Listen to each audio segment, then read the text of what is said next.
Então, né, vamos falar um pouquinho sobre fenótipo ampliado no transtorno do espectro autista. E para a gente falar sobre isso, a gente tem que ter alguns pressupostos antes, né? Primeiro a gente tem que saber, tá, o que que é o transtorno do espectro autista e entender um pouquinho, né, que esse conceito aí de fenótipo ampliado vai vir dos estudos genéticos, né? E entender agora como é que a gente enxerga hoje em dia essa questão do fenótipo ampliado, né? Isso é uma coisa que surgiu na literatura desde ali da década de 70, né? Mas que a gente está agora entendendo de um jeito um pouquinho diferente, nessa questão do fenótipo ampliado. Então, né, para iniciar, vamos falar um pouco sobre então o que que é, né, o transtorno do espectro autista.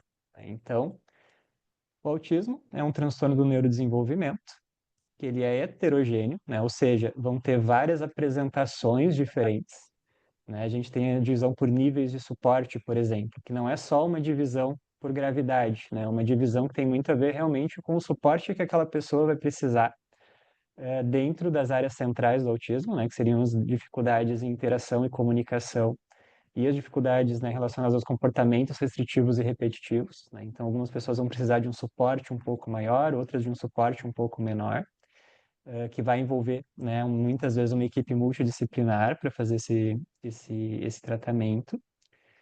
E vão ter, né, então, diversas apresentações. As apresentações de nível 1 de suporte, muitas vezes, vão ser mais difíceis de identificar, porque o prejuízo ele é muito mais sutil.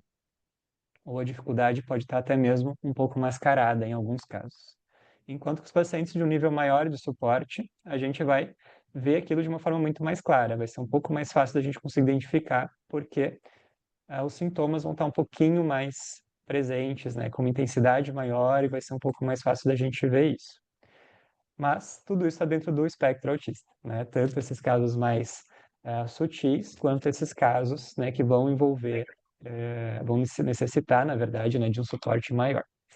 Então, é um transtorno heterogêneo, ele é hereditário, ou seja, tem uma influência genética muito importante, né? Na grande maioria dos casos, a gente vai ter um componente genético envolvido, e o hereditário aqui não quer dizer necessariamente que ele vai ser passado sempre, né, de pai para filho, mas vai ter uma chance muito maior disso estar concentrado em algumas famílias pelas questões genéticas. E caracterizado, então, por prejuízos, né, na comunicação e interação social, que é o nosso critério A, né, do autismo, e os comportamentos restritivos e repetitivos, que é o critério B. Ou seja, para ser autismo tem que ter essas duas coisas, tá? Prejuízos na interação social e comunicação e relacionados a esses comportamentos restritivos e repetitivos, que depois a gente vai falar um pouquinho mais como isso pode se apresentar na clínica, né, no nosso paciente que a gente recebe ali no consultório. Vai ter características cognitivas relacionadas, né? Que pode envolver tanto deficiências cognitivas quanto às vezes também habilidades grandes relacionadas a uma área específica, ou ter um desenvolvimento cognitivo, né, mais típico, né, mais parecido com o que a gente costuma ver na população em geral. E comumente vai acontecer, né, junto com outros transtornos psiquiátricos, ou seja, a gente vai ter comorbidades envolvidas no TEA, né? Essa é mais a regra também do que a exceção. E para ser autismo, tem que estar presente desde o início do desenvolvimento, né? Então a gente não pode ter um quadro de autismo que começa na vida adulta, mas vai ter algumas características ali na infância, e daí a gente vai ter que tentar sempre fazer uma entrevista retrospectiva, né, para tentar pegar essas alterações presentes no início do desenvolvimento. Só que muitas vezes, principalmente nesses casos mais leves, né, nesses casos de um nível de suporte menor, isso vai passar despercebido durante a infância. E só vai começar a causar mais prejuízo para aquela pessoa na vida adulta, porque a gente vai ter um aumento de demanda, né? Então, conforme a gente vai crescendo, a gente vai tendo desafios mais complexos, né? Então, a gente passa ali pelo colégio, dentro do colégio já começa a ter um nível de interação social muito maior do que o período pré-escolar, né? Então, aí é uma primeira fase que a gente começa a ver o prejuízo aparecendo. Daí a gente vai envelhecendo, vai entrando na adolescência, a adolescência envolve outras características de interação, né, que são um pouco mais complexas, e daí a gente vai exigir mais também das nossas habilidades sociais. Depois a gente começa a entrar numa universidade, a gente começa a entrar no mercado de trabalho, outras demandas vão surgindo, relacionamentos, paternidade, maternidade, Então, muitas vezes, as dificuldades elas vão ficar um pouco mais evidentes conforme a gente tem esse aumento de demanda. Mas daí, se a gente vai avaliar retrospectivamente, a gente vai conseguir ver que tinham algumas alterações ali no início do desenvolvimento, né, relacionadas a esses dois eixos, né, de comunicação, interação social e comportamento restritivo e repetitivo. Então, né, a gente sempre diz, né, para a gente poder avaliar um paciente adulto, em que a gente tem uma suspeita de transtornos do neurodesenvolvimento, a gente vai ter que investigar um pouquinho essa infância dele também, porque isso está na definição dos transtornos do neurodesenvolvimento, né? Eles têm que estar presentes desde o início das fases de desenvolvimento. Se ele não está presente, daí a gente vai ter que suspeitar de outras coisas que podem causar sintomas parecidos com o autismo, né? E que não necessariamente vão ser isso. Então, esse é um ponto muito importante, né, para a gente ter de base, para a gente entender um pouquinho o que que é essa questão do fenótipo ampliado. E daí a gente tem essa forma de enxergar, né, o diagnóstico de transtorno do espectro autista, que é uma forma categórica, ou seja, a gente tem aqueles critérios diagnósticos, e se a gente preenche esses critérios diagnósticos, a gente vai poder classificar essa pessoa como tendo aquele transtorno. E isso é muito útil, por exemplo, para questões legais, porque se a gente tem, né, um código relacionado àquela doença, a gente vai conseguir alguns direitos relacionados, né, aos transtornos do neurodesenvolvimento, né, e o autismo entra dentro das deficiências, né, e isso garante vários direitos ali para aquela pessoa. Então, o diagnóstico categórico tem essa função. Ele é importante para a gente uniformizar o que que a gente está falando e para a gente estar falando da mesma coisa. Porém, a visão atual do autismo, ela já entra dentro desse conceito do espectro. E o espectro vai envolver uma característica dimensional. Ou seja, não só necessariamente cumprir aqueles critérios e a gente preencher, né, o checklist de critérios e colocar dentro de uma caixinha ali que é um transtorno psiquiátrico específico. Mas a gente vai ter uma visão mais espectral, a gente vai entender que todas essas alterações, tanto de comunicação e interação social, quanto as alterações relacionadas ao comportamento restritivo e repetitivo. E dentro disso, né, entre as questões sensoriais, entre as questões de rigidez cognitiva, né, dentro da parte de comunicação, interação entre a questão de habilidade social, de cognição social, né, entender o que, que o outro está pensando, entender as próprias emoções, as emoções dos outros, tudo isso vai ter essa visão mais dimensional, mais espectral, em que vai ter uma variação quantitativa do quanto que a gente tem déficit nessas áreas e o quanto que a gente tem facilidade nessas áreas. Então a gente pode formar que nem essa roda aqui, né? Um grande espectro com várias categorias e dimensões de sintomas diferentes, em que tu pode estar mais para menos ou mais para mais dentro dessas categorias. E isso vai fazer com que gere uma heterogeneidade gigantesca, né? Ou seja, uma variabilidade muito grande da forma como aquele transtorno vai se apresentar. E essa é a visão que a gente tem hoje do autismo, né? Essa visão espectral, né? Então a gente tem que pegar essas características com base no diagnóstico categórico, né? Como o DSM, né? Que é um dos nossas principais ferramentas para fazer esses diagnósticos, né? A CID-11 também, né? Ou a CID-10 que a gente ainda usa, né? Mas agora já estamos num processo de migração para a CID-11. Vão trazer alguns elementos que a gente tem que ter presentes, mas a gente vai passar a enxergar isso dessa forma espectral. Às vezes vai estar mais perceptível, às vezes vai estar menos. Às vezes vai estar mais intenso e causando mais prejuízo, às vezes não vai estar causando tanto prejuízo assim, mas vai estar presente de uma forma ou de outra. Então, aqui a gente já tem dois dos pressupostos para a gente entender o fenótipo ampliado, né? Primeiro, qual que é a definição categórica do autismo, que foi o que a gente viu no slide anterior, né? Tem que estar no início do desenvolvimento, tem que ter prejuízo em interação e comunicação social, tem que ter prejuízo em comportamento restritivo e repetitivo, tem que causar prejuízo, né, dentro dessas áreas e, né, não pode ser explicado, melhor explicado por uma outra condição médica. E agora a gente tem o segundo pressuposto, que é essa visão do diagnóstico dimensional, que é a categorização do espectro, né? Então, uma coisa que vai variar de intensidade dentro dessas áreas do diagnóstico categorial, né? Que a gente viu antes ali. E terceiro ponto é a questão da influência genética, né? Então, a hereditariedade dentro do transtorno do espectro autista, ela é muito grande, tá? Então, varia de 60% a 90%, a gente consegue explicar por essa via genética. Isso vem dos estudos de gêmeos, né? Então, em que eles comparam gêmeos monozigóticos e gêmeos, né, dizigóticos e vê o quanto que essas pessoas, né, esses irmãos gêmeos vão ter a mesma apresentação, né, fenotípica, ou seja, vão apresentar o transtorno do espectro autista. E nos estudos com gêmeos, né, monozigóticos, vai de 60% a 96%, enquanto nos dizigóticos vai de 0 a 23%. Ou seja, isso reforça o quanto que a questão genética tem um papel importante dentro desses transtornos do neurodesenvolvimento, em especial aqui o transtorno do espectro autista.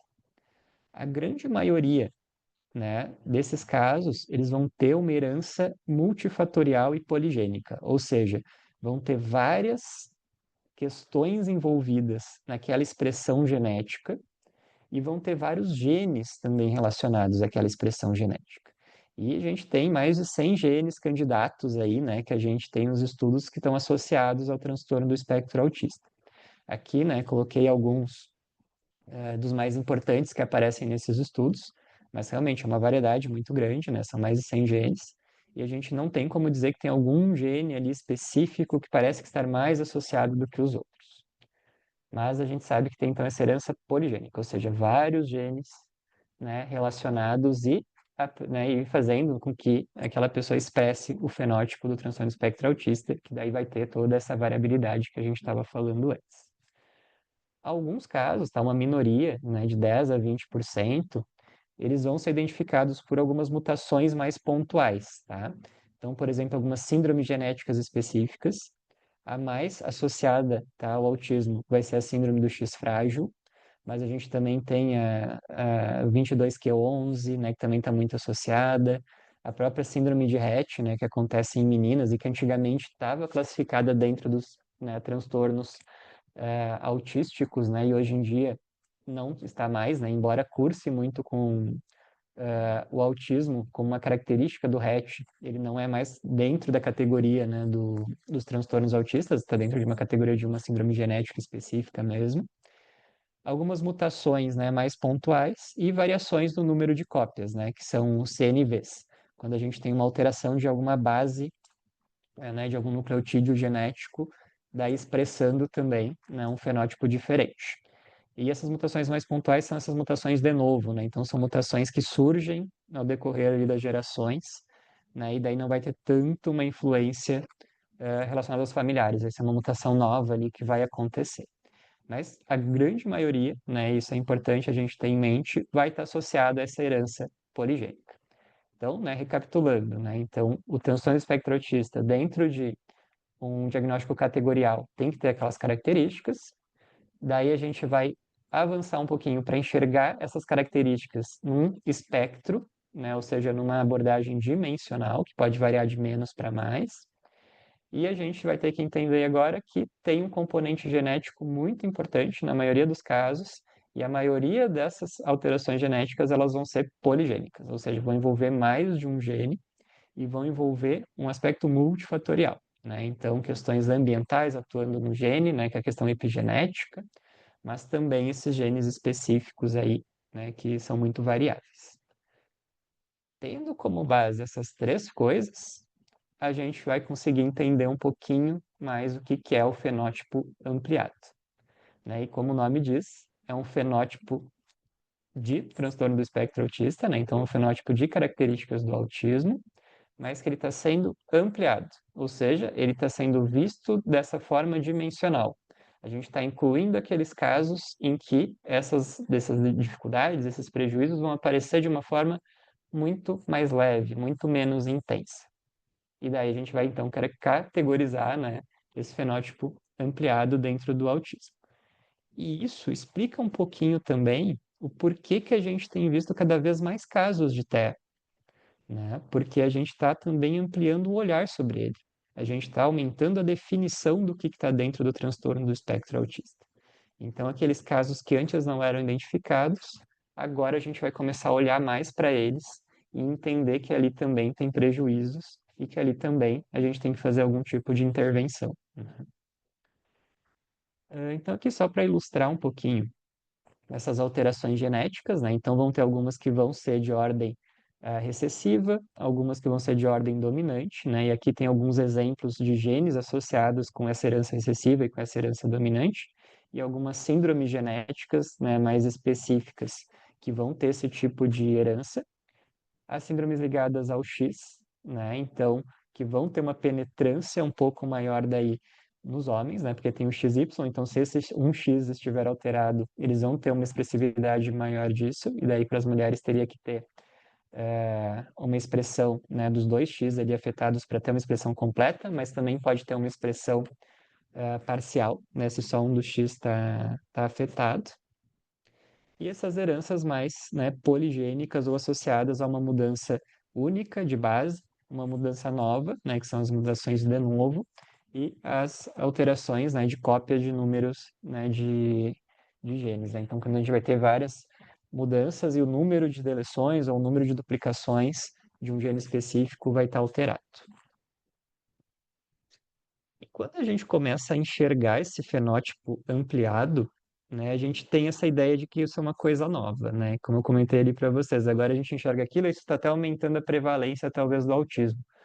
Mas não é tão novo assim, tá? Se a gente pegar a origem disso, quando a gente começou a pensar que talvez tenham pessoas que vão ter alterações relacionadas ao autismo, mas que vão ser um pouquinho mais leves, a gente vai lá para a origem do termo, né? A origem do autismo. Então aqui eu trouxe esse trechinho, né, de uma das descrições do Léo Kanner, né, que é considerado o pai do autismo, né, o grande descritor ali dessa síndrome, que na época era categorizada dentro dos transtornos psicóticos da infância, né? E ali ele já dizia um pouco sobre isso, tá? Tanto o Léo Kanner quanto também o Asperger, que foi meio contemporâneo dele, né, também identificou essas alterações em familiares das pessoas afetadas, né, pelo transtorno espectro autista, que na época, né, eles tinham essa visão mais inicial. Se a gente for até mais para trás com o Léo Kanner, né, a gente vai ter algumas descrições antes dele, tá? Principalmente pela Grunia, né, que é uma russa, uma psiquiatra russa, que 20 anos antes ali do Léo Kanner e do Asperger já tinha descrito, né, uma síndrome que é muito semelhante ao que a gente conhece como autismo hoje. Mas aqui vamos focar no Léo Kanner, né? Vamos entender por que que ele já pensava sobre essa questão de fenótipo ampliado na época dele ali, né? Então, esse trechinho ali de 1943, e ele descreve, né, que para a maior parte dos pacientes que ele identificou, né, e que ele estava descrevendo, os pais, avós, né, ou outros parentes estavam tinham características, né, que eram um pouco semelhantes a esses pacientes afetados, né, com autismo. Então eram pessoas, né, muito preocupadas, né, com abstrações científicas, literárias, artísticas e, né, tinha essa questão de ter interesses um pouco específicos, né, demais, que é uma característica que a gente hoje categoriza dentro, né, das alterações relacionadas a comportamento restritivo e repetitivo. Então, lá atrás, né, o Léo Kanner já percebia que parece que os familiares têm algumas características um pouco parecidas, mas que não chegam a causar um prejuízo funcional muito grande quanto daquelas crianças que ele estava avaliando. Então, tinham características, mas pareciam ser mais leves e não causavam tanto prejuízo. Pelo menos se achava que não causava tanto prejuízo. Então, a ideia do fenótipo ampliado não é algo tão novo assim, tá? É algo que já remonta desde a origem do autismo como a gente conhece hoje. Pensando então nesse aspecto histórico, a gente então tem lá atrás, né, na década de 40, essas primeiras descrições, né, que foram consideradas depois, né, só posteriormente que aparece a Grúnia, né, dentro dessa descrição dela, né, que foi escrita em russo. Mas ali, então, focando ali no Asperger e no Kanner, na década de 40, eles começam a descrever isso e os dois já começam a identificar que os familiares desses pacientes tinham também algumas alterações. Depois a gente começa a ter um avanço de como enxergar o autismo, né? Migrando de uma avaliação mais psicodinâmica, que mais atrapalhava do que ajudava, né, esses pacientes, para uma abordagem mais neurobiológica, que é a forma como a gente enxerga o autismo hoje, né, um transtorno de neurodesenvolvimento. A gente vai ter essas classificações sendo formadas, né, como as inscrições do DSM, do CID, a ideia de que tem uma alteração não só em comunicação, mas também em cognição social, que o Baron Cohen vai introduzir, e a partir dos anos 2000, a gente vai ter o avanço dos modelos genéticos, né, e tá identificando esses genes envolvidos, né, os estudos de exoma, os estudos de avaliação de todo o genoma e vendo que tem essa herdabilidade muito grande nesses pacientes, né, com transtorno do espectro autista. Ok, então agora a gente tendo essa base, vai ficar um pouco mais fácil da gente entender então o fenótipo ampliado. O que que ele é, né? Então, são traços autísticos subclínicos, ou seja, tem características relacionadas à comunicação, interação social, os comportamentos restritivos e repetitivos, mas não chega a fechar o critério diagnóstico para o transtorno do espectro autista. E muitas vezes não fecha o diagnóstico porque não vai ser identificado tanto prejuízo, que é um dos critérios diagnósticos, tá? Mas guarda essa informação e a gente vai falar um pouquinho mais sobre isso agora na sequência. Então, se não tem prejuízo, então teria uma necessidade de pouco ou nenhum suporte.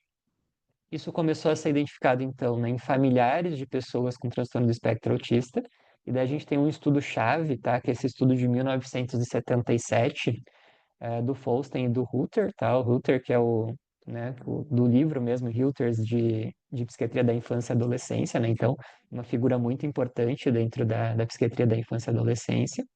E aqui, com esses estudos, né, de avaliação genética com gêmeos, começa a se identificar, né, a importância da herança genética, que a gente falou ali atrás, né, dos gêmeos monozigóticos e dizigóticos, mas eles também começam a perceber que os pais, os avós, os parentes de primeiro grau, principalmente, também vão ter características autísticas, né, esses traços autísticos, mas que não vão chegar a fechar o critério diagnóstico.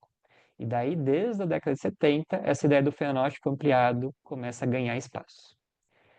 E a gente vai enxergar isso muito como uma expressão parcial do genótipo autista, né? Ou seja, a gente tem os genes ali alterados, mas talvez não na quantidade, entre aspas, suficiente para manifestar um prejuízo maior, né? Ou seja, são endofenótipos herdáveis, né? Que são pontes entre o genótipo e o fenótipo, né? Pontes entre o quadro genético do paciente, né, a herança genética do paciente, e o fenótipo, ou seja, o que ele expressa no comportamento, na cognição, e nas habilidades dele, né, durante o dia a dia, durante a vida daquele indivíduo.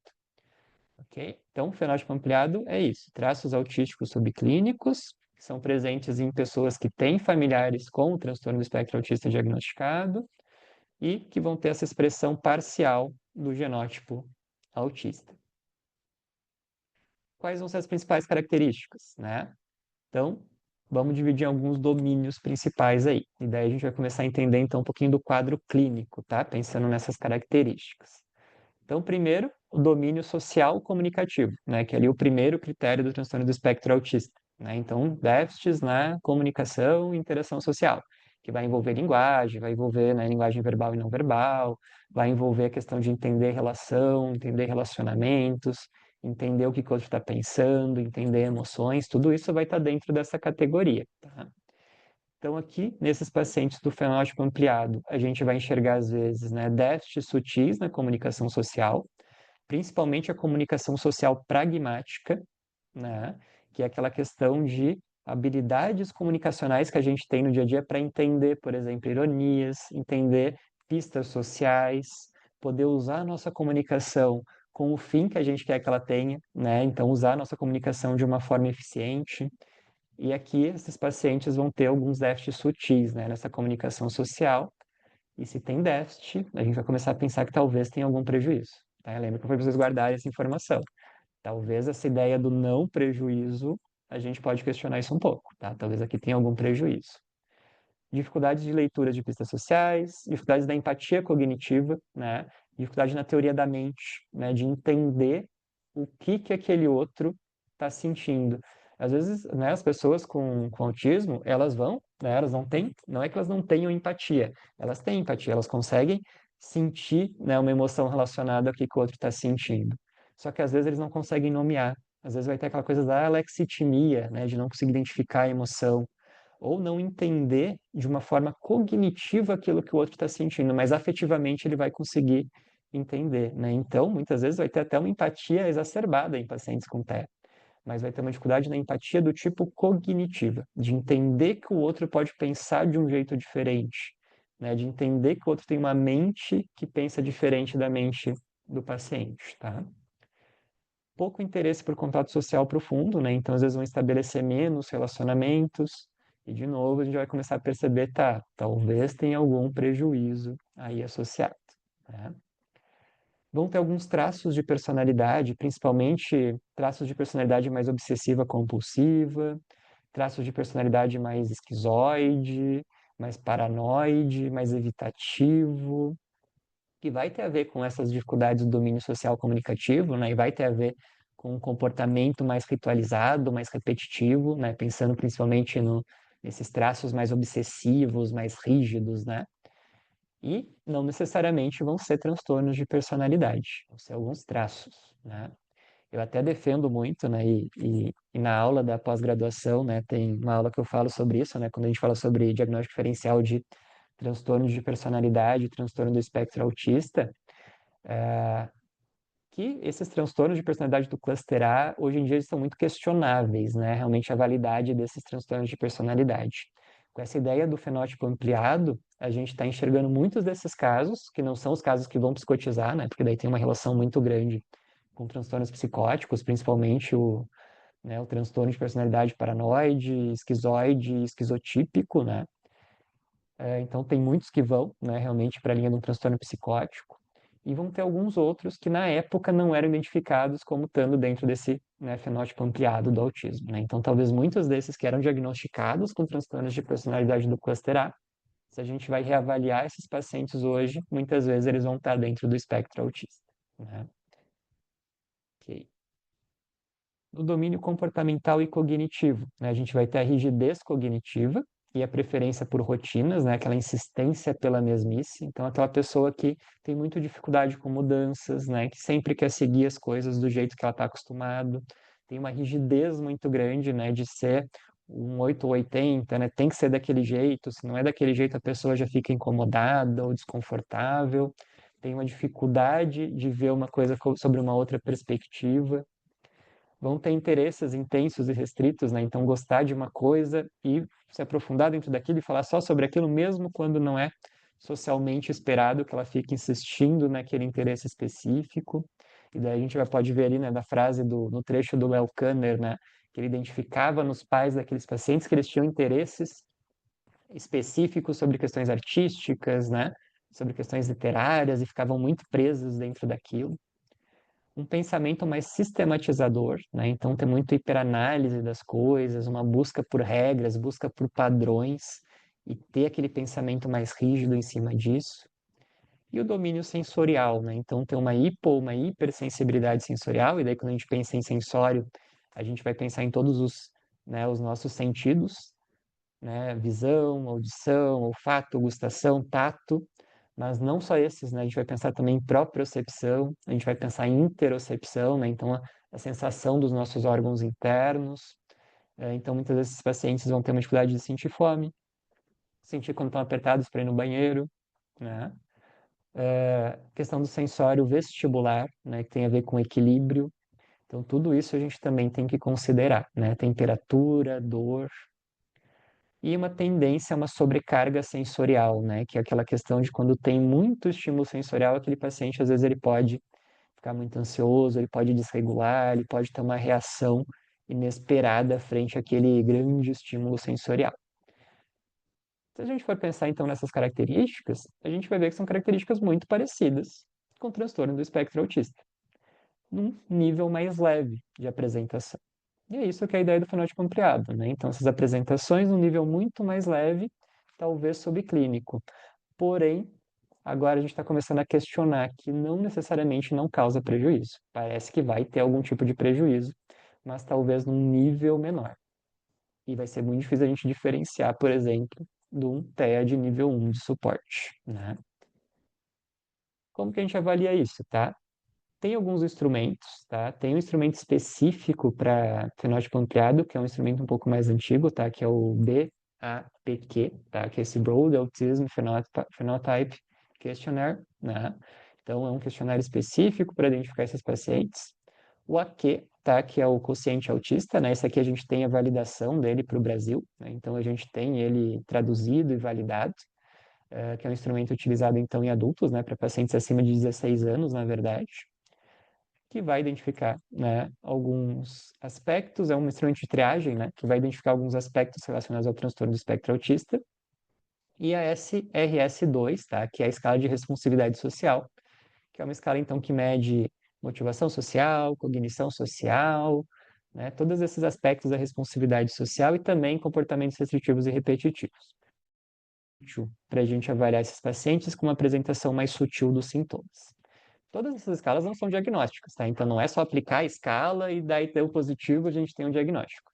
Elas são escalas de triagem, né? Elas ajudam a gente a pensar, né, que realmente pode ter alguma questão relacionada ao transtorno do espectro autista, mas o que mais vale e sempre vai valer é a nossa avaliação clínica, tá? A nossa avaliação clínica relacionada aos sintomas que o paciente, né, sinais e sintomas que o paciente está apresentando agora, mas também uma avaliação retrospectiva de como foi a infância desse paciente, como foi a história de desenvolvimento dele, e daí muitas vezes a gente vai ter que usar, né, fontes externas, como por exemplo informações de familiares, né, pessoas que acompanharam o desenvolvimento daquela pessoa, companheiros, históricos escolares antigos, né, tudo isso vai ser útil para a gente avaliar. Muitas vezes a gente até pede, né, vídeos e fotos, né, de quando aquele paciente era criança, para ver se a gente identifica uma estereotipia, para ver se a gente identifica uma forma de interação nos vídeos, né, em geral, os pacientes vão ter, né, gravações de festas, por exemplo, né, de festinhas de quando eles eram pequenos.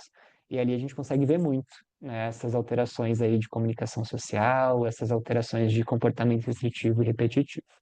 Então, essas fontes externas vão ser muito importantes também para a gente avaliar. E, claro, a história familiar, né, que também é um dos definidores, né, do fenótipo ampliado.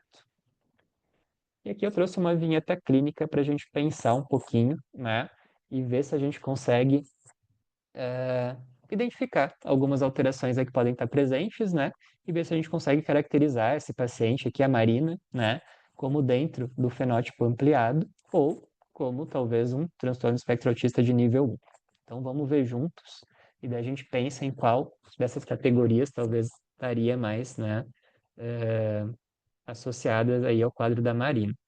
E não pensando só em categoria, mas de novo, né, pensando naquele aspecto dimensional, o quanto que isso vai estar presente e se a gente vai, né, realmente poder classificar ela dentro desses grupos.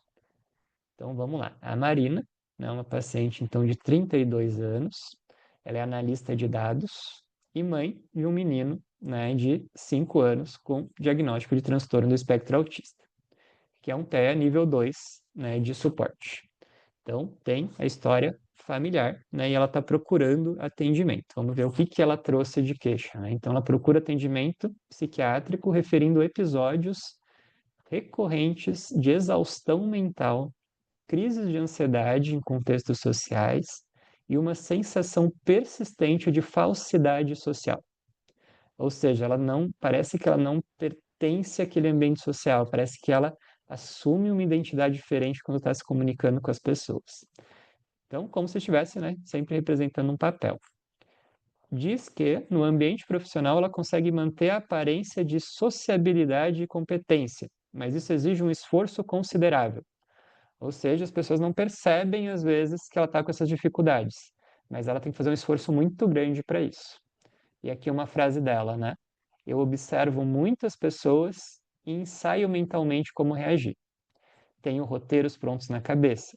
Quando chego em casa, eu estou completamente esgotada, né? Qualquer, né, desafio ali para sair parece um desafio enorme, né? Então, qualquer né, questão que envolva uma interação social para ela parece um desafio enorme, um desafio muito grande, tá? A Marina é descrita pelos colegas como reservada e metódica e extremamente competente.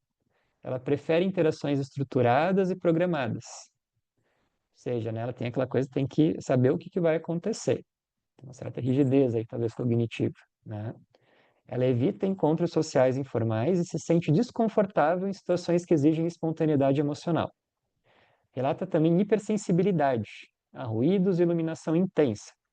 além de uma dificuldade frequente em nomear e compreender suas próprias emoções. Desde a infância, então, de novo, a ideia da gente sempre avaliar como é que era lá atrás, né? A Marina se sentia diferente das outras crianças, preferindo rotinas fixas e atividades solitárias, como montar quebra-cabeças ou ler enciclopédias, que não é uma coisa que a gente espera tanto, né, de uma criança, né? Nunca teve atraso de linguagem, ao contrário, ela sempre foi verbalmente avançada. Contudo, suas interações sociais sempre parecem mecânicas, baseadas na observação e imitação de comportamento dos outros. Ela conta que costumava copiar as expressões faciais e gestos dos colegas para parecer mais natural, né? Então, aquela ideia, aquela questão da dificuldade dela, né, de achar que ela está sempre desempenhando um papel, né?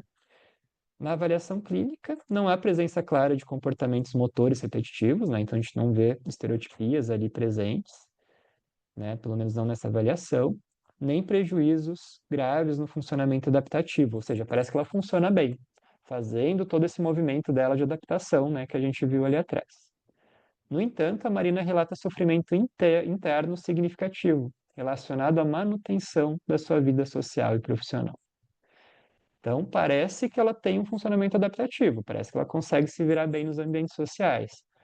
Porém, se a gente vai avaliar a fenomenologia, o que que a paciente está sentindo, a experiência dela, ela vai trazer esse sofrimento significativo para poder estar dentro desse funcionamento adaptativo que ela está apresentando aqui.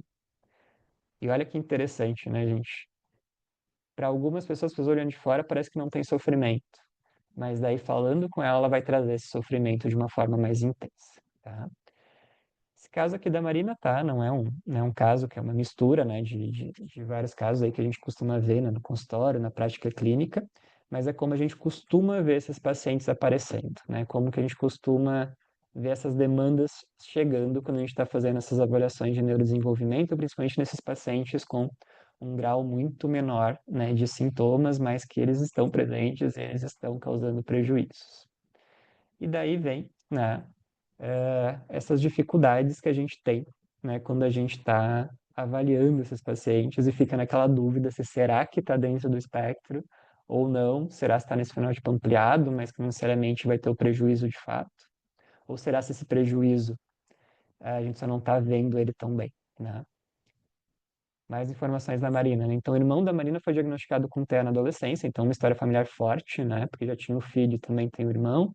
E o pai é descrito como uma figura lógica, reservada, com interesses restritos em temas científicos como astronomia, né? Então, o pai parece que também tem algumas características um pouquinho diferentes.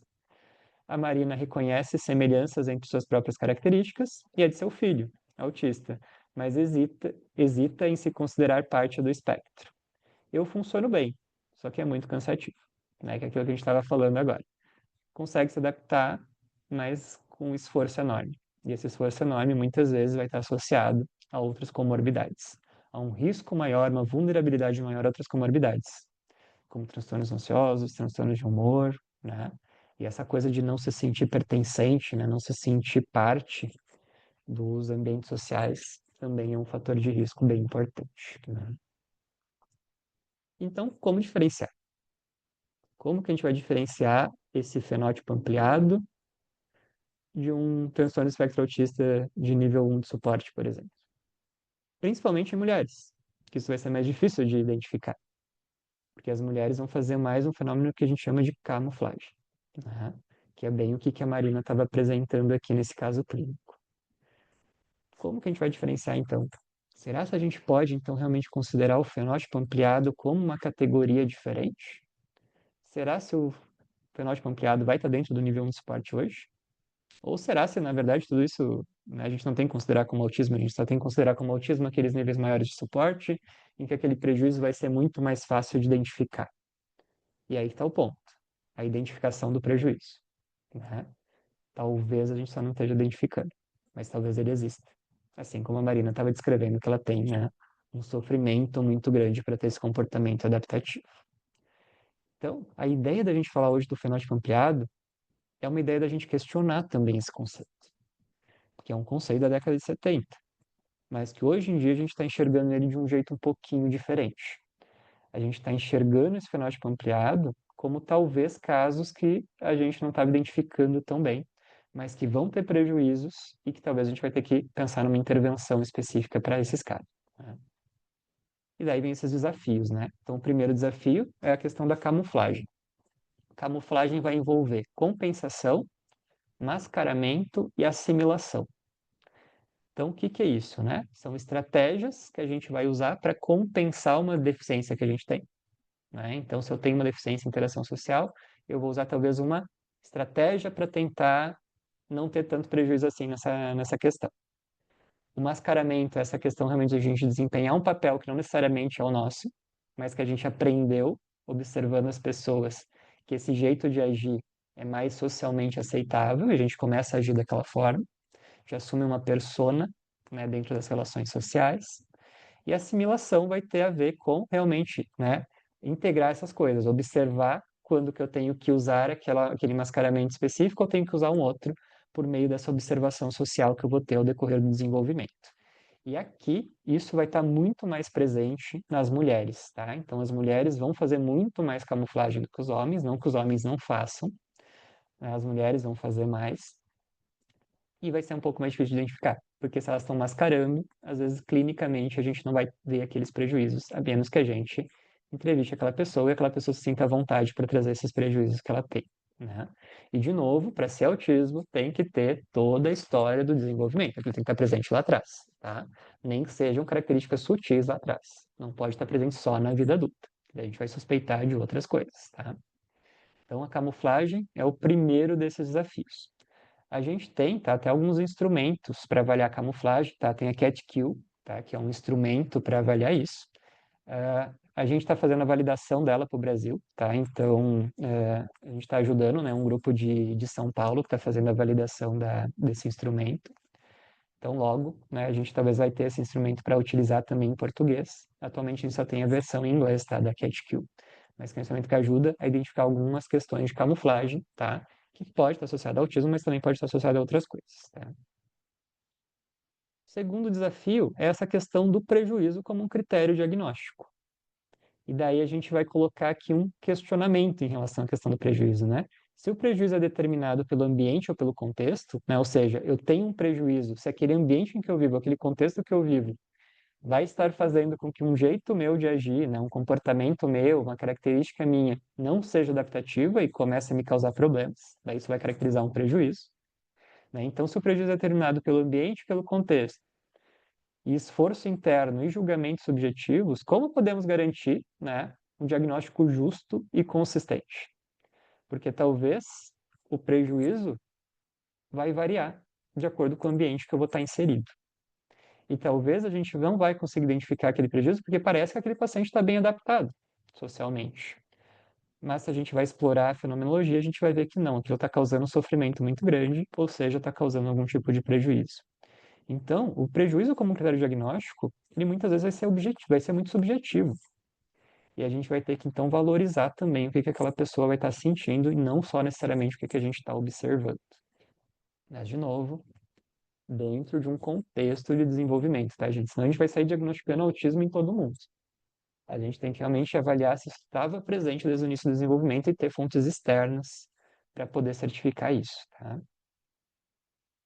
E o terceiro desafio, né, o paradigma da neurodiversidade, né, que daí é um conceito social relacionado à questão de que as pessoas talvez tenham jeitos diferentes de funcionar e tenham desenvolvimentos neuronais diferentes, né? Então, dentro de uma curva normal, a gente vai ter as pessoas, né, neurotípicas, que vão estar ali na maioria, né, das pessoas, e a gente vai ter pessoas neurodivergentes que vão estar nos extremos dessa curva normal. E que essas pessoas, né, que vão ter esse jeito neurodivergente de funcionar, vão ter, né, necessidades também específicas, e a gente tem que respeitar essa variabilidade também. Só que a neurodivergência também vai fazer com que as pessoas neurotípicas também tenham que se adaptar para se comunicar com as pessoas neurodivergentes. Então, é uma via de mão dupla, né? Então, assim como os pacientes talvez vão ter que se adaptar, a gente também vai ter que se adaptar para se comunicar com eles. E essa adaptação vai fazer com que, né, a gente também tem que fazer alguns mecanismos, né, diferentes, adaptativos, de enfrentamento, para a gente poder ter uma boa comunicação estabelecida. E daí, de novo, vai bater, né, nessa questão do prejuízo. Às vezes, talvez o prejuízo exista porque as pessoas neurotípicas também não conseguem se adaptar, talvez, às pessoas neurodivergentes. E daí a gente vai bater na questão da inclusão, né, que talvez a gente não esteja sendo tão inclusivo assim. Então, esse é o terceiro desafio, né? Então, a camuflagem, a questão do prejuízo como critério diagnóstico e o paradigma, né, da neurodiversidade, nessa forma de enxergar como uma variação da forma de funcionar, né, dessas pessoas. Isso gera algumas consequências, né? O subdiagnóstico, né, especialmente em mulheres. O conceito novo que está surgindo agora na literatura, né, que seria do burnout autista, né? Então, aquela questão de um estresse muito grande relacionado ao convívio social e à interação social, causando, né, prejuízos e causando uma incidência maior de transtornos de humor, por exemplo, em pacientes com TEA, dificuldades na dinâmica familiar, né? Então, se a gente não identifica, às vezes, um familiar de um paciente que talvez também possa estar no espectro, a gente não vai considerar que as nossas intervenções também têm que ser voltadas para um paciente, né, para um familiar que também está dentro do espectro, né? Então, tem que ser uma intervenção que faça sentido também nesse contexto. A vulnerabilidade a comorbidades, né? Então, como a gente comentou, né, a comorbidade é mais a regra do que a exceção, quando a gente pensa nos transtornos de neurodesenvolvimento e não acesso a direitos, né? Porque se essa pessoa não vai ser identificada, ela não vai ter acesso a esses direitos que ela tem por ter, né, esse diagnóstico, por exemplo. E daí, então, vão gerar essas consequências negativas, né? Mas ok, né? Então, qual que é a importância da gente pensar no espectro ampliado? Ele é útil para estudos genéticos, né? Então, ele amplia o grupo, né, de análise para além dos casos com o diagnóstico fechado. Então, a gente vai também avaliar esses parentes, né, de primeiro grau de pacientes afetados, né, de pacientes que têm o transtorno espectro autista e considerar eles nos estudos genéticos, né, porque eles estão transmitindo esses genes. A gente tem que pensar, né, que isso pode influenciar o ambiente familiar, né, que é o que a gente falou ali anteriormente, tanto positiva quanto negativamente, né? A gente vai ter que adaptar as intervenções a isso. A ideia de diversidade dentro do espectro, que é o paradigma da neurodiversidade, né? Então, a gente tendo essa ideia do espectro ampliado, a gente vai ter também, né, a noção de que essas pessoas vão funcionar de jeito diferente, mas que elas também podem ter algum grau de prejuízo. E a importância do diagnóstico precoce, né, em intervenções personalizadas, ou seja, intervenções voltadas para as dificuldades que aquele paciente tem, que às vezes vão ser de um nível maior de suporte, às vezes vão ser de um nível menor de suporte. Então, o que talvez a gente vai ter que pensar é que a ideia do fenótipo ampliado hoje em dia está sendo visto muito na literatura como sendo algo que talvez esteja dentro do transtorno do espectro autista, mas que às vezes a gente não está conseguindo diagnosticar tão bem. Embora vão ter aqueles casos que, de fato, talvez a gente não vai ter um prejuízo. E daí talvez esse sim a gente pode deixar dentro dessa categoria, que não é uma categoria diagnóstica, né, de um fenótipo ampliado. Mas vai ter essa influência genética, né? E daí seria importante, né, incluir esses pacientes no estudo, em estudos, né, genéticos, para a gente não estar perdendo informação ali também.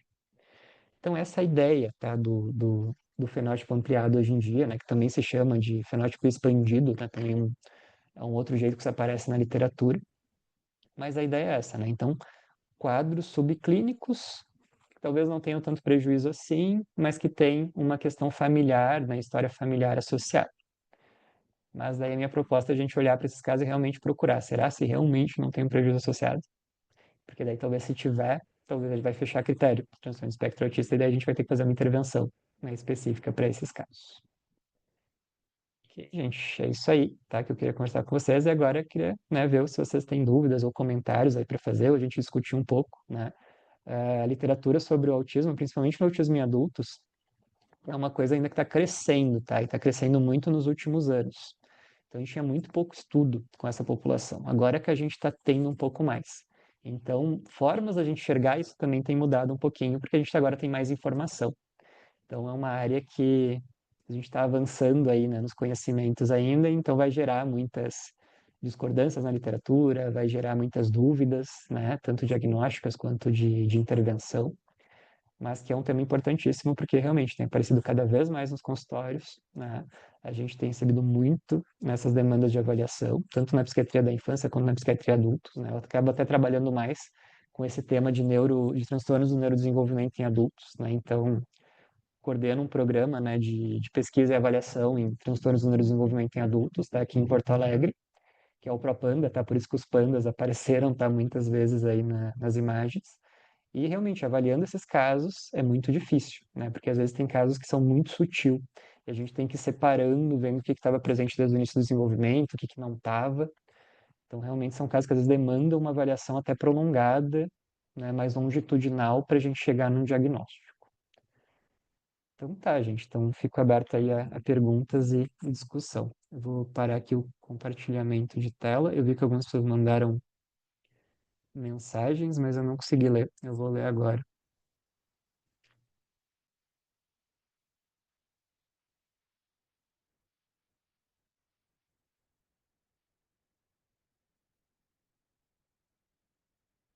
Sim, lá depois eu posso mandar os slides sim, tá? Eu mando ali pro Rafael, pro pessoal, e daí eles compartilham com vocês.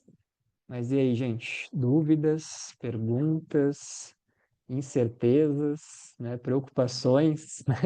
Eu acho que trabalhando nessa área, né, de neurodesenvolvimento em adultos, a gente tem muitas preocupações e muitas incertezas, mas trabalhando, né, com bastante cuidado e tendo uma avaliação bem completa, a gente consegue chegar nas respostas e a gente consegue ajudar muita gente, né? E às vezes só o diagnóstico Professor, posso fazer terapêutico. uma pergunta? Por favor. O pessoal Uhum. fala muito assim, agora todo mundo é autista, né? E o que você acha disso?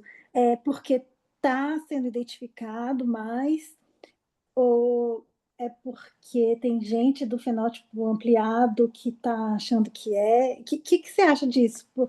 Porque eu tenho ouvido muito falar isso, né? Agora todo mundo é TDAH, autista, é Uhum. superdotado. Perfeito, Marina. Acho que essa é uma dúvida, né, que, que nos aflige bastante, né? Realmente, acho que tem os dois pontos, tá? Tem o super diagnóstico, né?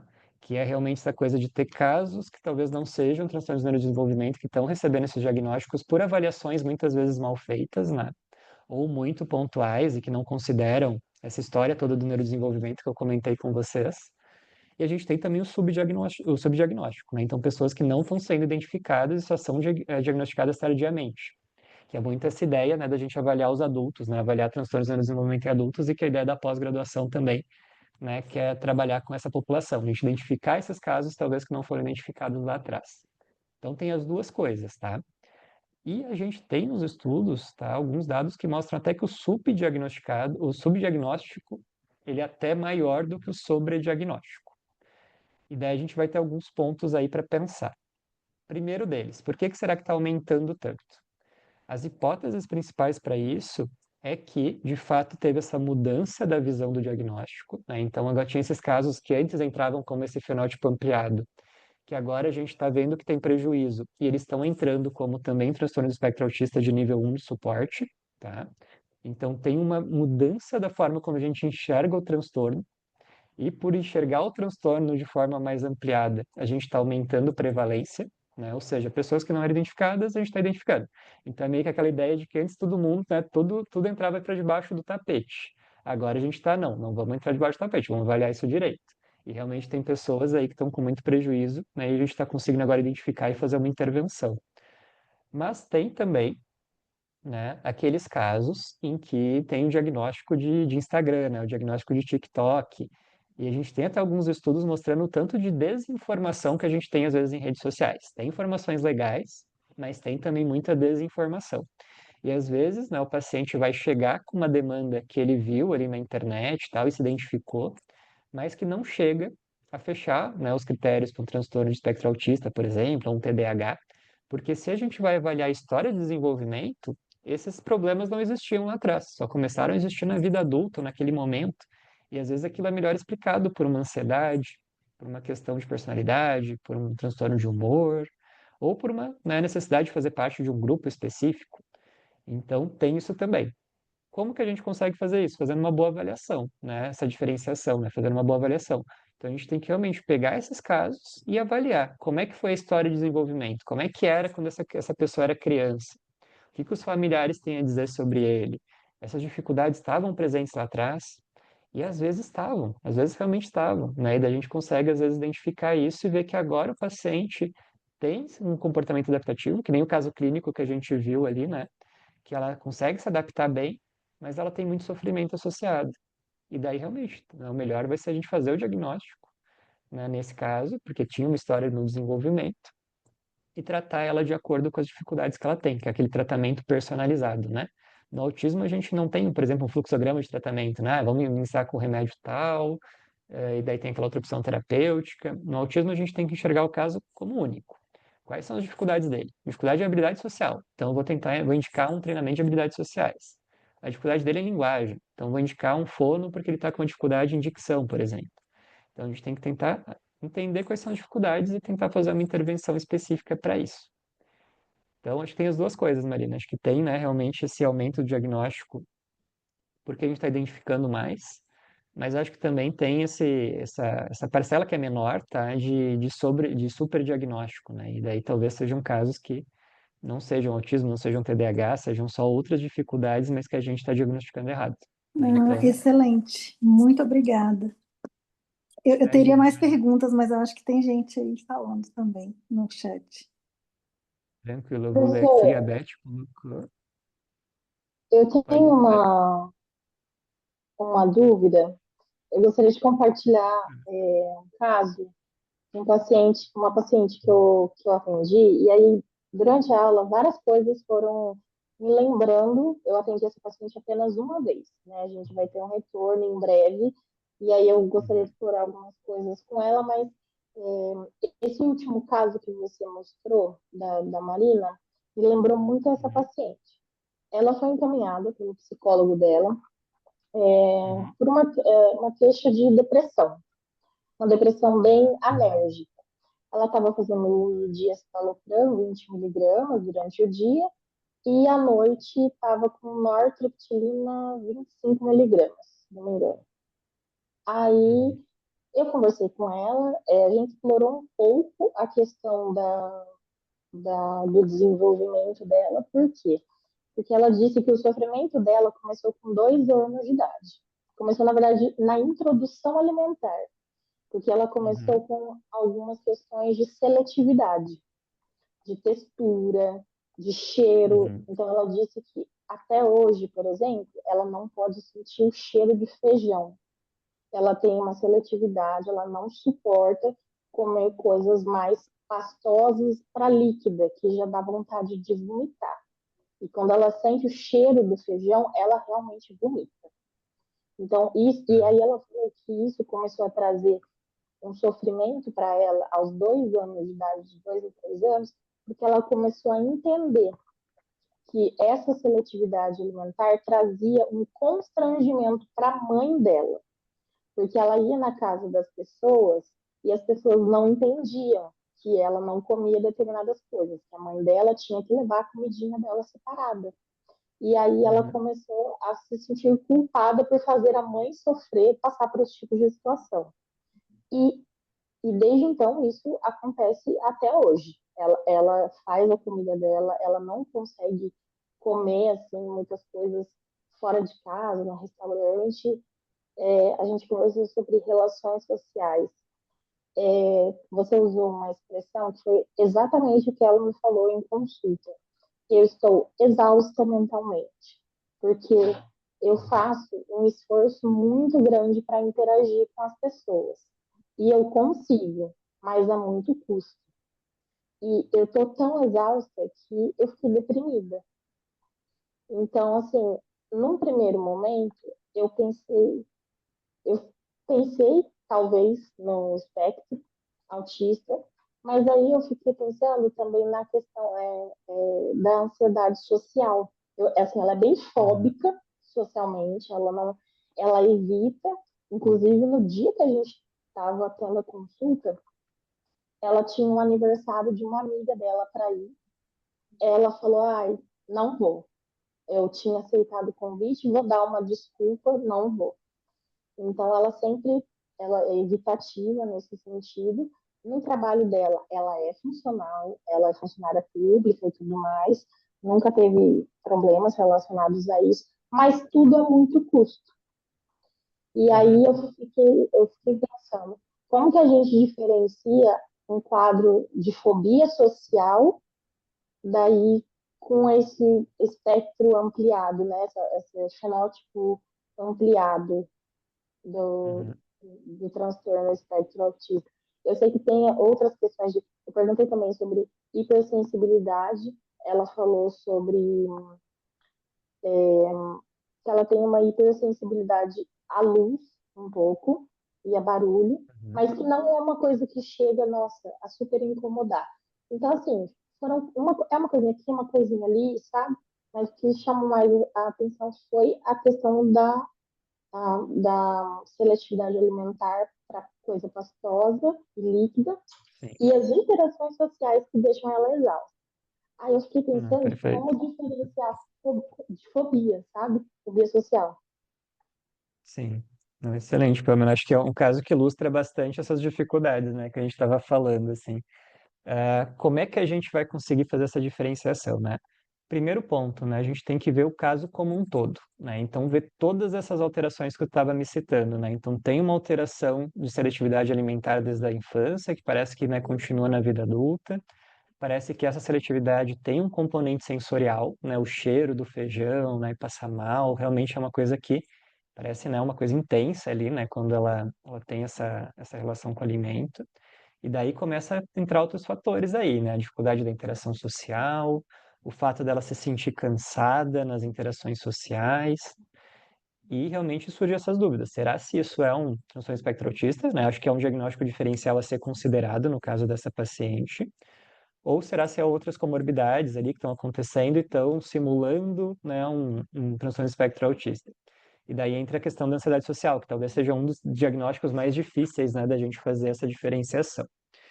Então, assim, tá? Primeiro ponto, eu vou te fazer uma provocação, tá? Que eu vou te dizer que eu vou te deixar a coisa mais difícil ainda pra gente aqui, Pamela. Eu vou dizer que essas coisas podem acontecer juntas, tá? A paciente, ela pode ter ansiedade social e ela pode ter também transtorno espectro autista. Tanto é que é uma comorbidade super comum, tá? É muito comum a gente ver essa comorbidade junto. O que que vai Uhum. diferenciar, né? Vai diferenciar a questão se a gente vai fechar critério para ansiedade social. Então, a primeira coisa que a gente faz, e isso eu costumo fazer quando eu estou avaliando um paciente, tá, na clínica, eu sempre primeiro faço uma entrevista, mesmo que a demanda dele seja, né, uma dúvida sobre relações a um transtorno de neurodesenvolvimento, né? Estou fazendo uma avaliação para autismo, né? Eu recebo muitos desses casos, até que os colegas acabam encaminhando, né, para fazer essa avaliação nesses casos bem desse tipo que tu comentou, assim, né, com várias questões confundidores presentes. E a primeira coisa que a gente tem que fazer é uma anamnese completa relacionada também em outras comorbidades. Então, a primeira coisa é avaliar se ela tem transtorno de humor, né, ela está deprimida, né, como no caso dessa paciente. Avaliar se ela tem um transtorno de ansiedade, né? Será se ela fecha critério para ansiedade social, né? O que que você teria que ter para fechar critério? Ela tem que ter, né, aquele medo do julgamento, tem que ter a evitação das situações sociais, porque ela fica ansiosa, né? Tem que ter, às vezes, sintoma físico de ansiedade relacionado a essas situações sociais que ela tem, né, tem que estar vivenciando. E a gente vai ter que entender quando que isso começou também. Se essa dificuldade, né, esse medo do julgamento começou na adolescência, que é o mais comum da ansiedade social, ou no início da vida adulta, ou se já estava presente desde quando ela é pequenininha. E na verdade não é tanto o medo do julgamento, na verdade antes ela não queria interagir mesmo, porque não fazia questão, ou porque achava muito difícil, e depois, por ter experiências negativas, até a Beth ali perguntou sobre bullying, né? E daí eu já vou fazer um link para responder a Beth também, né? Sofrer bullying, sofrer situações de violência, né, durante o período ali escolar, ela vai começando a desenvolver aquela ansiedade social, porque daí ela vai estar sendo julgada e daí ela vai ter um medo do julgamento, porque ela vai sofrer experiências negativas ao decorrer da vida. Então, olha só como a Faz comorbidade sentido. começa a surgir, né? A comorbidade começa a aparecer, porque está associado, está tudo associado uma coisa com a outra. E daí, a gente pode pensar também uma outra dificuldade aí, Pamela. Talvez ela pudesse ter um outro transtorno, que é um transtorno alimentar, que chama TARI, Transtorno Alimentar Restritivo Evitativo, que vai ter a ver com essa coisa da seletividade alimentar. E também, às vezes, está presente na infância. E daí pode ser que ela tenha isso, transtorno alimentar e uma ansiedade social. E como que tu vai diferenciar? Tu vai ter que avaliar neurodesenvolvimento. Tu vai ter que avaliar a sequência que essas coisas foram aparecendo. O que que veio antes? O que que surgiu depois? Como é que ela experiencia aquilo? Não, a dificuldade dela realmente está relacionada à interação social que ela se sente cansada. Ela tem que fazer muito esforço, ela tem que fazer aquelas coisas de camuflagem que a gente falou aqui atrás. E daí ela fica ansiosa por causa disso. Daí ela fica deprimida, ela fica cansada por causa disso. Daí ela vai ser uma forte candidata, de fato, a gente pensar num transtorno do espectro autista no nível 1 de suporte. Então é difícil mesmo, Pamela, a gente diferenciar, tá? Mas a diferenciação vai ter muito a ver com isso. Quando que aquilo Uhum. começou, Ela se aquilo estava estava ela tava presente desde ansiosa para nossa antes. consulta. Uhum. E pode ser de fato que ela tenha ansiedade social mesmo também, tá? Então realmente vai ter que tentar ver se tem a comorbidade ou se é uma coisa explicando a outra. Então o que que eu te sugiro, tá? Fazer uma boa avaliação de neurodesenvolvimento, ver o que estava presente lá atrás, além do comportamento alimentar, né? Que isso já avaliou super bem, e ver, né, se realmente essas outras características do transtorno do espectro autista também estavam ali. E daí dá para tu pegar ali os critérios diagnósticos mesmo, né? Então, a dificuldade em reciprocidade social, dificuldade na linguagem, a dificuldade de entender ironias, entender piadas, se ela tinha um comportamento restritivo e repetitivo, tem um interesse específico, tem as questões de sensibilidade, que né, ela falou que tem. Será se ela tem essa coisa da dificuldade em mudança de rotina?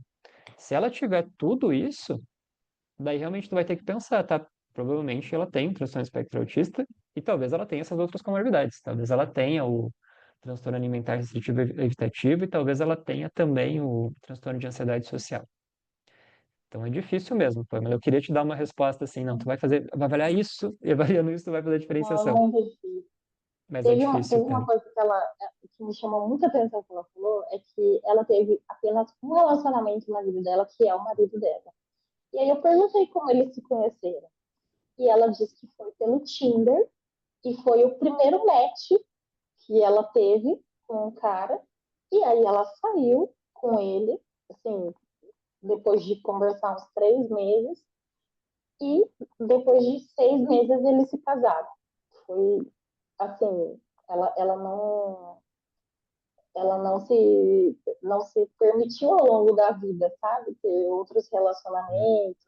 Ela tem bastante dificuldade. Primeiro, a interação pelo celular, que era mais fácil para ela, deu certo, casou, sabe? Bem Uhum. assim, meio, sabe?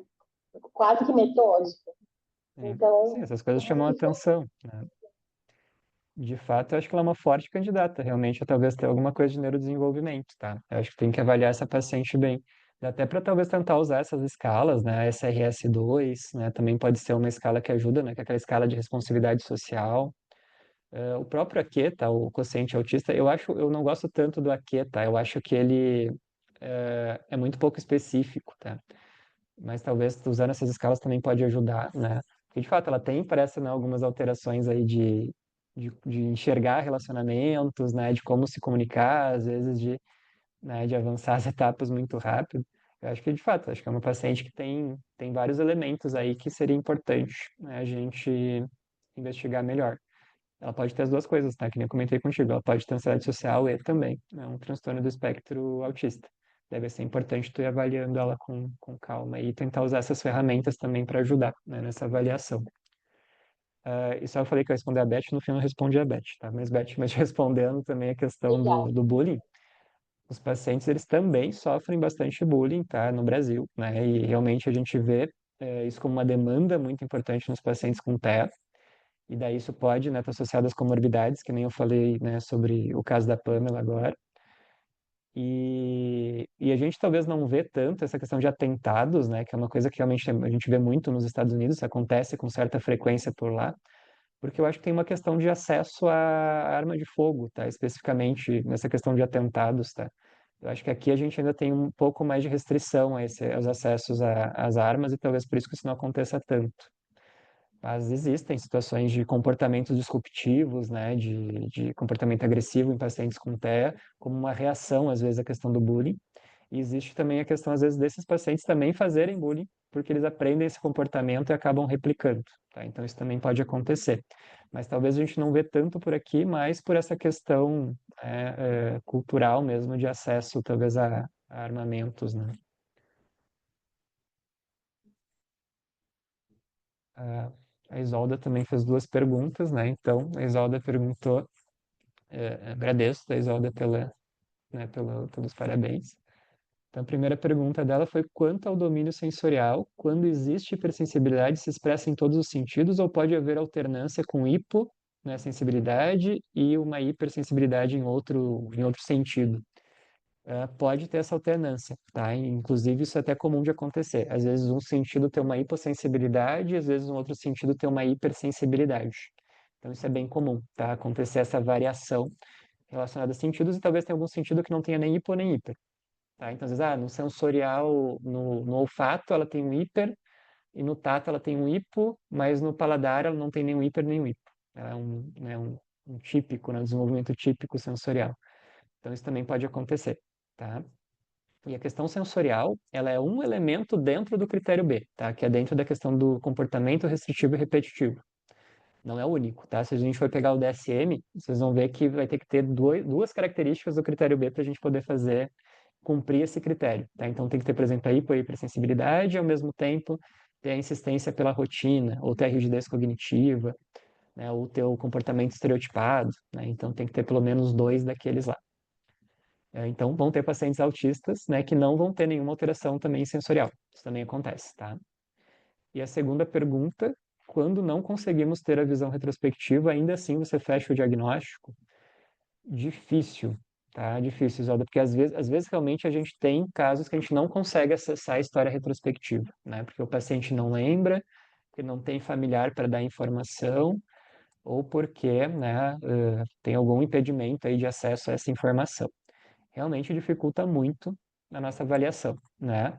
Porém, isso não é um impeditivo de fechar o diagnóstico, tá? Então, assim, eu sempre vou prezar para ter essa informação, mas se eu não tiver por um motivo realmente de ser impossível de conseguir, daí eu vou tentar traçar essa história de vida dela, tentar entender como que aqueles sintomas foram surgindo na vida dela. E se ficar realmente essa ideia de que isso vem lá de trás, daí dá para a gente fechar o diagnóstico, mesmo não tendo a fonte externa de informação, tá? Então, a visão retrospectiva, ela vai ser fundamental, mas se a gente não tem de jeito nenhum, ela não vai ser um impeditivo de fechar o diagnóstico. Mas daí, em geral, eu vou dizer para o paciente, olha, né, a gente até fecha o diagnóstico com as características que tu tem agora, mas falta um pouquinho dessa informação de como era lá atrás. Mas daí, de novo, né, a gente vai ver, tá? Realmente avaliar os prejuízos, avaliar as dificuldades, e vai ter alguns que as dificuldades vão ser tão grandes que de fato a gente vai falar, não, realmente, né, a única coisa que vai explicar essa questão é um transtorno de espectro autista. E daí a gente pode fechar o diagnóstico mesmo sem ter, tá, essa história detalhada, retrospectiva. Mas daí tu também vai ter que fazer uma outra coisa antes de fechar o diagnóstico. Tu vai ter que excluir outros diagnósticos que podem explicar isso, né? Tipo transtorno de ansiedade, transtorno de humor. Então, realmente dificulta nosso trabalho, mas não impossibilita, tá? Então, dá para fazer o diagnóstico, mas é mais difícil. A Maria perguntou: doutor, uma pergunta se o paciente com TEA está sofrendo no trabalho porque não está trabalhando em um lugar fixo, não tem rotina fixa por essas mudanças semanais ou mensais. Se o médico psiquiatra que acompanha esse paciente fizer uma declaração que o paciente tem que ficar somente em um lugar fixo, os chefes desse paciente são obrigados a acatar esse pedido ou somente se o paciente está sofrendo e dificultando sua vida diária ou o paciente com TEA tem que se adaptar a este trabalho? É, ótima pergunta, né, Maria? E uma pergunta também difícil, tá, de responder, porque assim, embora, tá, esses pacientes tenham direito de questões dentro do estatuto, né, do paciente, de pessoas com deficiência, vão ter algumas questões que as pessoas vão ser obrigadas a acatar, né, e vão ter outras questões que não necessariamente por lei, tá, a empresa vai ser obrigada a acatar. Então, assim, né, vai ter alguns direitos, como, por exemplo, vaga especial em concurso, né, ou algumas questões de inclusão na escola, por exemplo, isso a gente tem. Mas no trabalho, a gente não tem isso tão bem definido, né, como lei, tá? Pelo menos não por enquanto. Pode ser que isso avance também mais para frente. Então, nesse caso, né, o paciente que não se adapta àquele trabalho, porque aquele trabalho não tem rotina. Provavelmente o que vai acontecer é o seguinte, tu pode até atestar dizendo que ele tem essa dificuldade, mas a empresa não necessariamente ela vai ter que acatar isso, tá? Ela pode simplesmente não querer acatar, e que nem a Beth falou ali, a pessoa pode até perder o emprego, né? Isso pode acontecer, depois, claro, ela pode entrar com processo, né? Se ela tem um atestado dizendo isso, daí vai entrar por uma via de justiça do trabalho. Mas, pensando só na questão do trabalho, a empresa não necessariamente é obrigada a acatar, tá? essa determinação, mas se a gente faz isso, né, isso ajuda também que o paciente às vezes consiga uma outra posição na empresa, às vezes a empresa é flexível a ponto de conseguir fazer essa adaptação, tá? Na grande maioria dos casos, infelizmente, o paciente às vezes vai ter que se adaptar na rotina do trabalho ou procurar talvez um trabalho em que ele se sinta melhor naquela função também, tá? Então, daí a gente vai entrar mais na esfera mesmo legal, tá? A esfera forense, tá? Do assunto. E realmente, para trabalho, a gente ainda não tem tantas coisas definidas por lei. Para a escola, a gente já tem mais, tá? Já tem mais leis relacionadas à questão de inclusão. Vamos ver o que mais. Obrigado, Poliana. Silvio perguntou, professor, você tem o nome da escala que está validando? A escala chama CAT-Q, tá? É CAT-Q. Eu vou escrever aqui para vocês. Se vocês procurarem na internet, vocês vão encontrar ela em inglês, tá? Mas daí a gente está fazendo a validação dela para português. É a Thali Tafla, tá? É a pesquisadora principal. É uma psicóloga, tá? De São Paulo. E a gente tá ajudando ela, tá? Mas ela que está validando, tá? A gente só está auxiliando ela, né? Fazendo parte ali do trabalho. Mas é uma escala bem legal para avaliar coisas de camuflagem, tá? Tu pode até fazer uma tradução livre dela, não vai ter uma validade ainda, né? Porque isso ainda não está publicado, né? Ainda está sendo feita a validação. Mas dá para a gente usar como base até para usar essas perguntinhas dela na nossa entrevista clínica. Então, isso ajuda também a identificar se está tendo questões de camuflagem acontecendo e prejuízos relacionados à camuflagem, tá? Mas vocês encontram ela gratuita na internet em inglês. Ok, mais dúvidas, gente? Mais considerações, mais comentários? Né, Pamela, não sei também se respondi toda a tua dúvida. A Marina falou que tinha mais dúvidas também, né? Então, podem fazer, gente. A gente ainda pode falar um pouquinho mais.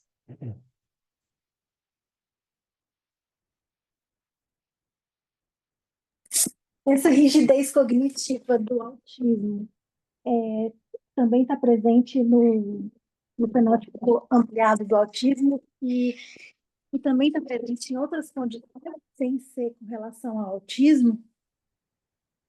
Uhum. Sim, Marina. Pode estar presente no fenótipo ampliado, né? E daí a gente vai pensar muito nesse autismo nível 1 de suporte, né? Então, não só no fenótipo ampliado, mas também fazendo o diagnóstico, né? Nesse nível menor de suporte. É uma característica comum, tá? A rigidez cognitiva. Mas ela pode estar presente em outros transtornos também, tá? Às vezes a gente tem rigidez cognitiva no toque, a gente tem rigidez cognitiva em alguns transtornos de personalidade, né? A gente tem rigidez cognitiva em ansiedade. Às vezes o paciente embasa a ansiedade dele numa rigidez cognitiva, né? Então aquela coisa, não, eu tenho certeza que vai acontecer uma coisa ruim. Então eu vou ficar rigidamente preso nesse pensamento catastrófico. Às vezes pode ser um TAG, pode ser uma ansiedade generalizada. Então, o pensamento rígido, né, a rigidez cognitiva, ela é uma característica do TEA, né, uma característica marcante do TEA, mas ela também pode estar presente em outros transtornos, tá? A gente não tem um sintoma patognomônico do TEA, né, que ou seja, que só está presente no TEA. Eles vão estar presentes também em outros transtornos, e a gente vai ter que fazer o diagnóstico diferencial. E daí, para fazer o diagnóstico diferencial, aquela mesma história, ver o conjunto das coisas, né? Se tem coisa suficiente para fechar os critérios de autismo, a gente vai pensar em autismo. Se não tem, se tem características para pensar numa comorbidade, a gente vai pensar na comorbidade, tá? Mas a rigidez, sim, pode estar presente também em outros transtornos. E a mesma coisa desse cansaço social, né? É muito característico do Uhum. autismo, mas pode ter em outros transtornos, ou não? Exato, tem toda a É. razão, né? Inclusive na ansiedade social, né? Que nem a Pamela comentou ali, Uhum. né? A ansiedade social também é muito comum ter isso, né? Esse cansaço social. A depressão, né? Também pode ter isso. Então, é característico do TEA, mas pode estar presente em várias outras coisas. Eu até diria que esse cansaço social ele talvez seja menos específico do TEA até do que a rigidez cognitiva. Acho que a rigidez cognitiva é até mais característica do TEA do que o cansaço social. E o cansaço social ele vai estar muito relacionado à camuflagem também, tá? Então, às vezes, a camuflagem gera muito cansaço social, porque o paciente tem que estar o tempo todo se adaptando ao ambiente, tentando ler pistas sociais que para ele é difícil, né, para poder fazer esse movimento aí de camuflagem. Você falou também que indica tratamento para habilidades sociais. E como é que é uma terapia específica, TCC? O que é isso para habilidades sociais? Existe treinamentos, protocolos de treinamento específicos de habilidade social, tá? Tanto em grupo quanto individual, né? O mais famoso é o PEERS, tá? É um programa de treinamento de habilidades sociais em grupo, que foi desenvolvido na Universidade de Los Angeles, tá? Ah, perdão, me engasguei. Pronto, estou vivo. Tá? Então tem esses programas, tá? Tem esses protocolos, né, estruturados de treinamento de habilidade. Em geral, tá? Os treinamentos de habilidade eles vão se basear muito em terapia comportamental, tá? Então, ou terapia só comportamental, tipo análise de comportamento, por exemplo, ou terapias cognitivo-comportamentais como a TCC, tá? Então existem protocolos de treinamento de habilidades sociais dentro da TCC, existe dentro da DBT, existe dentro da análise de comportamento, tá? Então, é uma técnica que vai ter um componente mais comportamental, cognitivo, mas que pode ser usada mesmo fora do contexto dessas terapias. Também pode ser usada como um protocolo específico para um treinamento de grupos e só fazer isso, né, e depois encerrar o atendimento, depois termina o protocolo. Então, nesses pacientes que têm dificuldades de habilidade social, dificuldade em cognição social, é uma intervenção que ajuda muito, né? Esses pacientes que vão estar, né, nesse antigo fenótipo expandido, né, fenótipo ampliado, né, ou agora, como a gente chamaria de, né, um TEA nível 1 e de suporte, muitas vezes eles vão se beneficiar disso, porque muitas vezes, né, essa parte de habilidades sociais vai estar prejudicada. E daí a gente pode fazer, né, como médicos, como psiquiatras, a gente pode fazer isso se a gente tiver uma formação específica, né, em treinamento de habilidades sociais, ou a gente pode encaminhar para algum colega da psico, né, ou algum colega que trabalhe com isso. Ok? Ótimo, muito obrigada, excelente aula. Imagina, obrigado, Marina. A Beth perguntou se existe um consenso sobre disforia de gênero e TEA. O que a gente tem nos estudos, Beth, sobre disforia de gênero é que parece que a disforia de gênero e também, tá, a diversidade de gênero, tá? Então, aquelas pessoas que não se identificam, né, às vezes com o sexo de nascimento, né, e daí vão ter na expressão um gênero diferente, isso está mais associado ao TEA do que à população em geral, tá? Então, os pacientes com TEA e, né, transtornos de neurodesenvolvimento, principalmente o TEA, parece que eles vão ter mais quadros de disforia de gênero e mais quadros de incongruência de gênero, tá? Que são diferentes, né? Porque a disforia de gênero é o sofrimento relacionado, né, a ter um gênero, né, específico, mas não ser condizente com o corpo, né, com o sexo ali de nascimento. Enquanto que, né, a questão de identidade de gênero não necessariamente vai ter um sofrimento associado. Às vezes, realmente, a pessoa vai se identificar com outro gênero, né, que pode ser o, né, o gênero oposto, né, pode ser essa condição trans ou não binário, né, ou se classificar como um outro gênero, e não necessariamente ter o sofrimento, né? Ela não vai ter disforia, tá? Ela vai ter só uma incongruência de gênero. Mas as duas coisas, tanto a disforia quanto a incongruência de gênero, parece estar mais presente em pacientes com TEA, tá? Parece ser mais comum, né, em pacientes com TEA do que a população neurotípica. Não sei o porquê especificamente, tá, Beth? Isso a gente não sabe ainda, tá? Pensando com base no que a gente tem de literatura, tá? A gente não pode afirmar o porquê disso, mas tem algumas hipóteses. A principal hipótese tem a ver com a questão de que no TEA é muito comum o paciente ter algumas dificuldades, tá? Em relação à memória autobiográfica e em relação à questão de identidade, né? Às vezes pode ter algumas alterações mesmo de identificação de identidade nesses pacientes, assim. Essa sensação, às vezes, de não pertencimento, tá? Vai ser mais comum também nesses pacientes. E isso, muitas vezes, daí pode fazer com que eles se identifiquem, né, com outro gênero, por exemplo.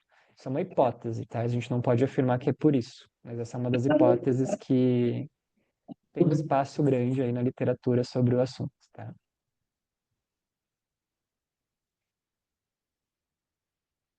Ok. Mais alguma Professor, dúvida, gente? o senhor sugere alguma escala específica para avaliação de meninas adolescentes, na realidade, abaixo de 16 anos, 12 anos, 13 anos, para camuflagem? Tá. Fora esse, ou para TEA realmente mesmo em meninas, porque a gente vê quadro muito sutil, mesmo sem camuflagem, tá? Quadros sutis. Sim, perfeito, Silvio. Né, de fato, né, é uma população difícil da gente identificar, justamente por ter essa apresentação de, né, com mais sutileza, assim. Em relação às escalas, né? Para a população, tá? Adulta, né, eu já vou te responder, tá, sobre os adolescentes e as crianças. Mas para a população adulta, só para ter ideia da dificuldade, tá? A gente infelizmente não tem muitas escalas assim, né, validadas e que sejam realmente muito úteis para essa avaliação. A avaliação clínica ainda vai ser o principal. Mas para adultos a gente só tem a CAT-Q, que é essa que eu comentei, né? Então acima de 16 anos, tá? Ela tem essa utilidade. E está sendo validada também, tá? Daí por um colega que também dá aula, tá? Na pós-graduação, que é o Alex, né? O Alex Spadini. Ele está fazendo a validação de um instrumento que é específico para autismo em meninas, mas daí é mais para adultas também, tá? Então ele também está fazendo a validação dessa escala. Em relação à camuflagem, tá? A única que a gente tem realmente disponível seria mais a CatQ, pelo menos que eu tenho conhecimento, tá? Talvez tenha alguma outra, mas daí eu não conheço. Então, para adolescentes e para crianças, a gente não tem, tá? Nenhuma escala muito específica que dá para a gente utilizar na clínica. Então, é uma coisa que falta, né, na literatura, um instrumento para essa população. Inclusive, os estudos de camuflagem com adolescentes e crianças são muito precários, tá? A gente precisaria de mais estudos também com essa população.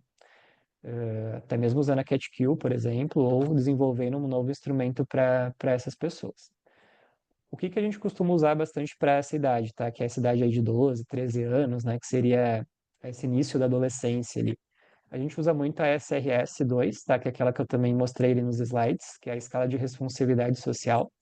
Essa escala ela tem uma versão, tá? De pré-escolar, uma versão escolar e uma versão adulto. E daí a gente usa essa versão escolar para essa população. Então é uma escala que pode nos ajudar. Ela não vai trazer informações específicas sobre camuflagem, mas ela vai trazer sobre outras questões, né, relacionadas à responsividade social. Daí as outras escalas para autismo que a gente tem daí é para crianças menores. Então essa população que fica aí no meio termo, a gente tem muito pouca coisa. Então a gente acaba às vezes extrapolando esses instrumentos de 16 anos ou usando essas de crianças menores, pensando retrospectivamente. Para essa idade específica, o que a gente vai mais ter, né, seria a SRS.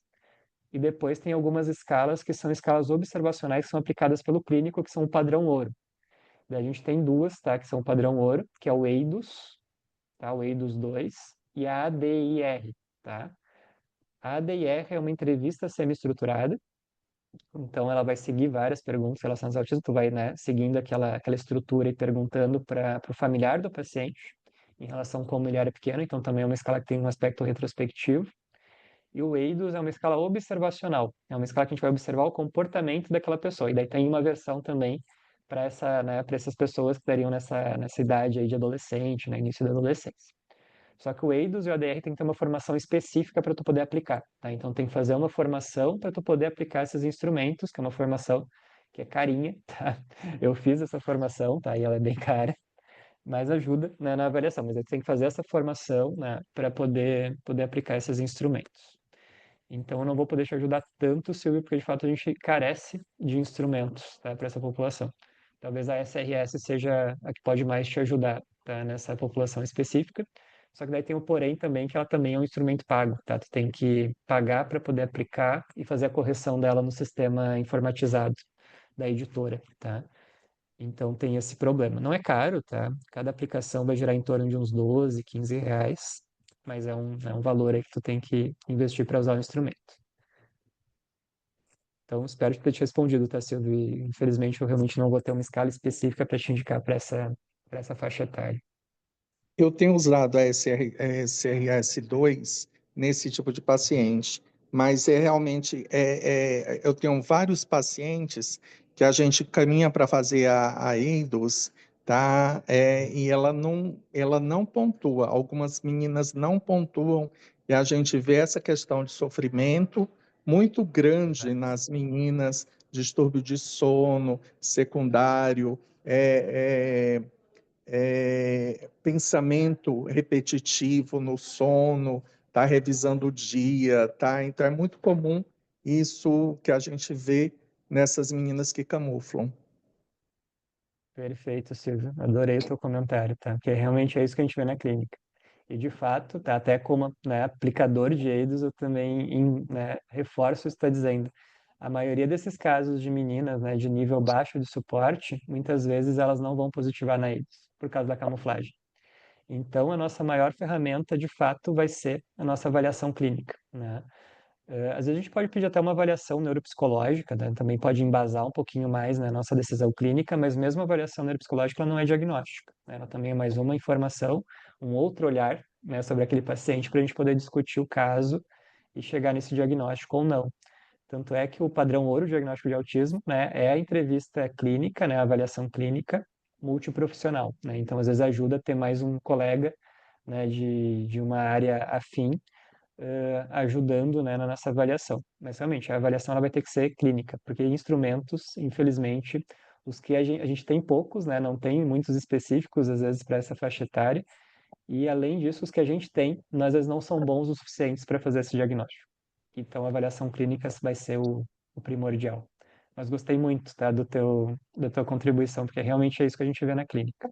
São casos muito sutis, as escalas não pegam, e a gente daí tem que fazer uma boa avaliação clínica para conseguir diagnosticar.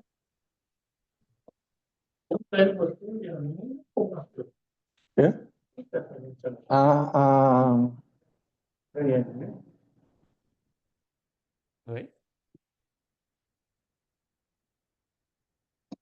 Ok. A Sara colocou ali aquele site, esse site eu também recomendo para vocês, tá? O Embrace Autism. Esse site é muito bom, tá? Ele tem várias escalas, mas aí estão todas em inglês, né? Mas tem várias escalas que dá para a gente utilizar, né? Uma que eu gosto bastante também para essa população de adultos é a RADS, tá? Que também não tem ainda uma validação para o Brasil, tem uma validação de uma versão dela de triagem, tá? Que saiu há pouco tempo, saiu nesse ano, inclusive. Mas a gente não tem ainda a RADS inteira, né, validada. Mas aí tem vários instrumentos mesmo, sabe? Esse site é bem legal, né? Obrigado por compartilhar aí com o pessoal. Está bem, gente. Acho que é isso. É, agradeço muito, tá, a presença de todos vocês, né? Espero que tenham gostado. Posso passar os slides depois ali pro Rafael, tá? Para ele poder compartilhar com vocês. E, e é isso, é um desafio, tá? A gente avaliar esses pacientes. Mas realmente, às vezes, só o diagnóstico já é muito terapêutico, né? E o diagnóstico vai guiar também as intervenções que a gente vai fazer. E a demanda está cada vez maior. Então, né, fico feliz de vocês também estarem se interessando pelo tema, né? Estarem trabalhando com isso aí também. Muito obrigado, tá? Então, o pessoal que faz parte aí da pós-graduação, né? Ou quem tiver interesse, que nem o Rafael falou, em se inscrever, a gente tem um módulo só sobre autismo, né? Que a maioria das aulas fui eu que gravei. Mas também, né, tem os colegas ali, o Lucas, o Alex, que também fazem parte ali da formação e também, né, são colegas excelentes aí na área. Então, fico à disposição, se tiverem dúvidas, tá? Podem me mandar também mensagens por e-mail, né, ou pelo Instagram, também podem me mandar dúvidas ali. Ou, né, do pessoal que estiver na formação também pode mandar no grupo ali, a gente também vai conversando. Então, uma boa noite para vocês, tá? E, né, espero que tenham gostado mesmo, tá bom?